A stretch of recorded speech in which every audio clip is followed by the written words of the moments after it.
Hi guys, today I am discussed about block.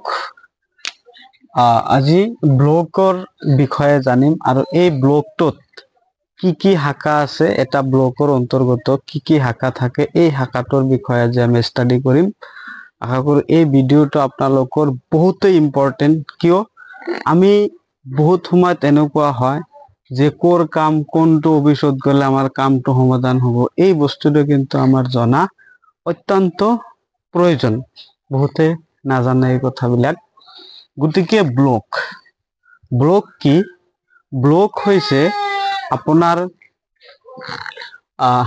য'ত নেকি 50ৰ পৰা 1 লাখ মানুহৰ ভিতৰত এটা মানুহ থাকিলে এই গোটেইখিনি এৰিয়া ব্লকৰ আন্ডাৰত প্ৰায় ইমানখিনি মানুহ থাকে 50ৰ পৰা 1 লাখৰ ভিতৰত।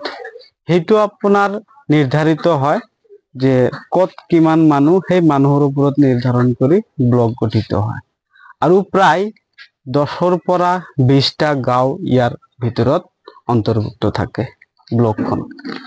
আৰু ব্লকটো হৈছে কেইখনমান পঞ্চায়তৰ সমষ্টি।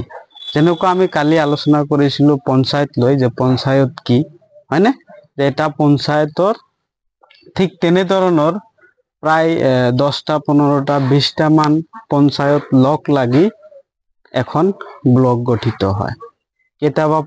কেতিয়াবা 8খনো থাকে 6খনো থাকে। এনেধৰণৰ এটা স্পষ্ট কথা বুজিবলৈ হলে ব্লক এটা হল কেইখনমান পঞ্চায়তৰ সমষ্টি। এতিয়া ব্লকত কিছুমান ব্ৰাঞ্চ থাকে, সেই ব্লকটোৰ অন্তৰ্গত কি ব্ৰাঞ্চ থাকে আৰু কত কি কাম হয় সেইটো জানোৱা হয়। যে ব্লকৰ মেইন যিটো শাখা এইটো হল BDO office.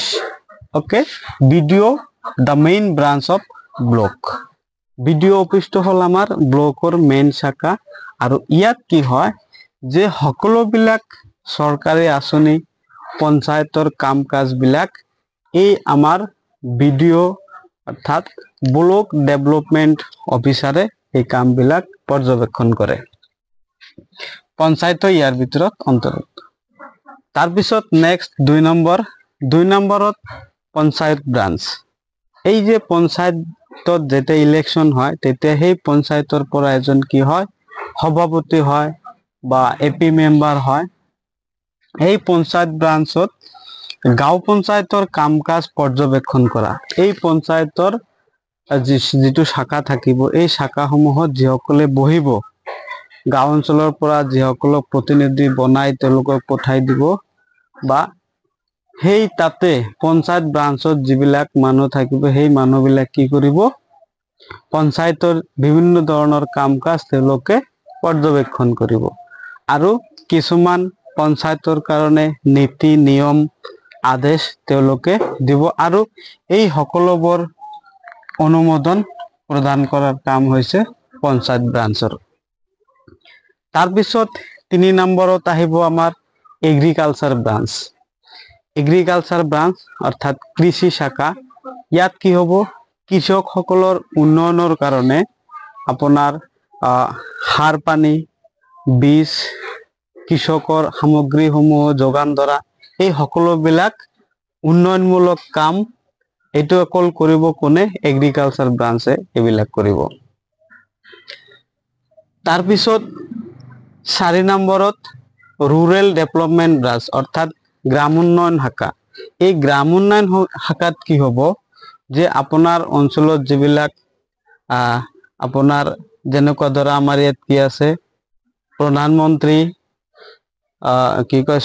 Mahatma Gandhi national rural employment act, guarantee act, এইটো হল আপোনাৰ যেটো আমি জব কাৰ্ডৰ কাম কওঁ, এইটো MGNৰেগাৰ কাম, এইবিলাক এই ৰুৰেল ডেভেলপমেন্টৰ জৰিয়তে দিব। তাৰপিছত আপোনাৰ PMAY প্ৰধানমন্ত্ৰী আৱাস যোজনা, যেটো পকী ঘৰ বা যিকোনো ঘৰ দি আছে, প্ৰধানমন্ত্ৰী সড়ক যোজনা আদি এনেধৰণৰ ৰাস্তা ঘাটৰ কাম হওক বা এইবিলাক কাম কোনে কৰিব, গ্ৰাম উন্নয়ন শাখাত ৰুৰেল ডেভেলপমেন্ট অফিসত। তাৰপিছত আপোনাৰ 5 নম্বৰৰ ছ'চিয়েল ৱেলফেয়াৰ ব্ৰাঞ্চ, এইটো হ'ল সমাজ কল্যাণ শাখা। ইয়াত কি হয় যে এই পঞ্চায়তসমূহত কিছুমান মানুহ বৃদ্ধ হয়, অৰ্থাৎ বুঢ়া যেতিয়া 60 ইয়াৰ পাৰ হৈ যায়, তেওঁলোকৰ পেঞ্চন দিয়া, আকৌ বিধৱা কিছুমান মহিলা থাকে তেওঁলোকৰ পেঞ্চন দিয়া, আৰু কিছুমান থাকে অক্ষম লোকৰ পেঞ্চন। মহিলা আৰু শিশুৰ আঁচনিসমূহ কেনেধৰণে ইয়াৰ জৰিয়তে দিয়া যায়, তেওঁলোকৰ দায়িত্ব হ'ল এই কামবিলাকত হয় আমাৰ ছ'চিয়েল ৱেলফেয়াৰ ব্ৰাঞ্চ, অৰ্থাৎ সমাজ কল্যাণ শাখা।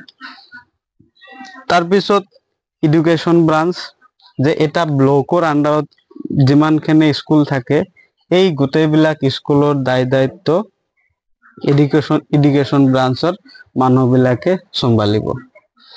তাৰপিছত আপোনাৰ ছাপ্লাই ব্ৰাঞ্চ, যেনেকুৱা খাদ্য সামগ্ৰী, ৰেচন, এই গোটেইবিলাক পৰ্যবেক্ষণ কৰা হৈছে ছাপ্লাই ব্ৰাঞ্চৰ। তাৰপিছত আমাৰ হেল্থ ব্ৰাঞ্চ, অৰ্থাৎ চিকিৎসা